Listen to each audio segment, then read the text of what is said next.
इससे ज़्यादा टेस्टी, आसान, दानेदार, फटाफट वाली बर्फी आज तक आपने नहीं बनाई खाई होगी। खाने में है बहुत ज़्यादा टेस्टी। तो इसे हम तोड़ के दिखा देते हैं फ्रेंड्स। ये देखिए कितनी ज़्यादा मज़ेदार सी बन के तैयार हुई है। और फिर इसकी अच्छी बात यह है कि इसे बनाने में हमने चीनी का बिल्कुल भी इस्तेमाल नहीं किया है। फिर आपका जितना मन हो उतना जी भर के बनाएं और मज़े मज़े से खाएं। बाजार से तो बहुत ज़्यादा सस्ती घर पे बन के तैयार हो जाती है।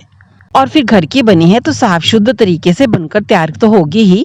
फिर जितना जी चाहे उतना ड्राई फ्रूट्स जी भर के इसमें डाल सकते हैं। इसे बनाने के लिए हमने लिया है 1 कप दूध और कप हमारा 250 ml के बराबर है। 1 कप दूध को भारी तल के पैन में डाल दिया है और इसके साथ ही हमने यहाँ पे लिया है पंजाबी देसी गुड़। इसकी एक बड़ी टुकड़ी को लेकर हमने ग्रेट कर लिया है और ये आसानी से ग्रेट हो जाता है। तो हमने इसे कप की सहायता से नाप लेना है। लगभग आधा कप भर गुड़ ही इसमें पर्याप्त है। तो हमने इतना गुड़ सारे दूध में अच्छे से चलाते हुए मिला देना है। यहाँ पर हमने गैस को अभी ऑन नहीं किया है। यहाँ पर हमने इसके साथ डाला है 4 पैकेट मिल्क पाउडर और कप से नापे तो 250 ग्राम के कप से आधा कप जितना हमने मिल्क पाउडर इसमें डाला है। इसे भी हम थोड़ा थोड़ा करके दूध में मिला देते हैं और इससे बर्फी की क्वांटिटी और स्वाद बहुत ज्यादा अधिक बढ़ जाता है। आप चाहें तो इसमें 1 कप मिल्क पाउडर भी डाल सकते हैं। ध्यान रहे फ्रेंड्स, इसमें हमने चीनी का इस्तेमाल बिल्कुल नहीं किया है। बर्फी हमारी मॉइस्ट बन के तैयार हो इसके लिए हमने 1 छोटा चम्मच शुद्ध देसी घी को भी डाला है और सभी चीज़ों को आपस में अच्छे से मिला देते हैं। और इसके बाद ही हमने गैस की फ्लेम को ऑन करना है ताकि सारी चीज़ें आपस में अच्छे से मिक्स हो जाएं। हमने यहाँ पे दूध को लगातार चलाते रहना है। पहले हमने इधर आंच को मीडियम रखा था और फिर हमने बिल्कुल लो पे कर देना है, लेकिन दूध हमने लगातार चलाते रहना है। दूध पहले गर्म हुआ तो घी और सब चीज़ें आपस में अच्छे से मिक्स हो गई। 8-10 मिनट जब अच्छे से दूध में उबाल आ चुके, दूध थोड़ा गाढ़ा होने लगा तो फिर हमें बिल्कुल भी नहीं रुकना है, लगातार ही चलाते रहना है। अब क्योंकि हमने दूध में गुड़ को डाला है और सभी चीज़ें भी अच्छे से मिक्स हो चुकी हैं तो आप देखेंगे कि अचानक से दूध गाढ़ा होने लगा है और इसमें अच्छे से बबल्स भी आने लगे हैं। तो अब हमने लो आंच पर ही स्पैचुला की सहायता से सभी तरफ से इसे चलाते रहना है ताकि दूध बिल्कुल भी तल में लगे नहीं। और इसी तरह से चलाते चलाते देखेंगे कि दूध काफ़ी पहले से गाढ़ा हो चुका है और अब ये दानेदार सा हो चुका है। तो क्योंकि हमने इसमें घी भी मिलाया है तो अब हमें इस वक्त घी बिल्कुल भी नहीं डालना है। अपने आप ये इकट्ठा सा होने लगेगा और इसमें दानेदार सा मिश्रण बन के तैयार होगा।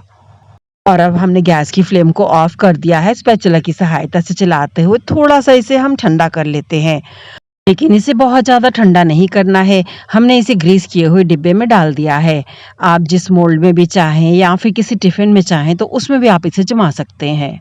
और अब अलग से इस पे ऊपर से घी लगाने की भी जरूरत नहीं है। स्पैचुला की सहायता से थोड़ा सा थपथपा दिया और मनचाहा आकार इसे आप दे सकते हैं। अब हमने इसे फ्रीजर में रख के 10 मिनट तक सेट कर लेना है, जिससे कि अच्छा सा ये सेट हो जाता है। फ्रीजर में 10 मिनट रखने के बाद अब हमने इसे निकाल लिया है। देखने में भी अच्छा दानेदार सा लग रहा है। अब क्योंकि हमने यहाँ पे मोटे पीसेस की बर्फी को बनाना था तो हमने इस तरह से इसे शेप दे दिया। अगर आप इसे पतली बर्फी बनाना चाहते हैं तो फिर आप इसे और चपटा कर सकते हैं। स्पैचुला की सहायता से ही हमने इसे प्लेट में भी निकाल लिया है। ऊपर लगा दिया है चांदी का वर्क, जिससे कि देखने में अच्छा लगता है। और अब इस पर अपने मनपसंद के कोई भी ड्राई फ्रूट्स आप डाल सकते हैं। हमने इस पे कटा हुआ पिस्ता डाला है और पिस्ता भी डालने से इस बर्फी का स्वाद बहुत अधिक बढ़ जाता है।